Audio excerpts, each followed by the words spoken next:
married a Filipina that loves moringa.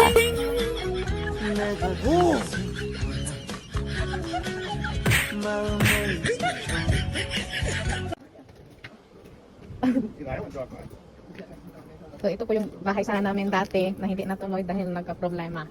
This is supposed to be our house. Babe, how much did you spend of this one here? How much did you lose?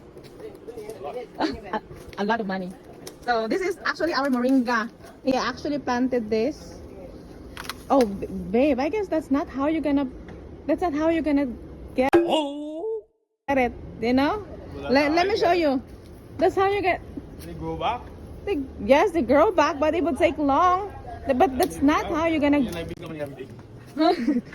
Hold on, let me teach you, okay? Don't grab the whole tree because no, that's not how you're gonna get it. That's what I did last time. Oh. How we do it, babe? If we do it like this, okay. This one, pluck it like that, but not the whole thing, not the whole branch.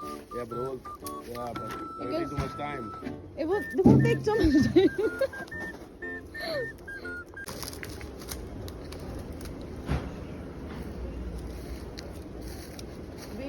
we cook, mommy, the young ones, The young not ones. the old ones. Yeah. Oh, okay. So this is how I teach Kino how to get the moringa.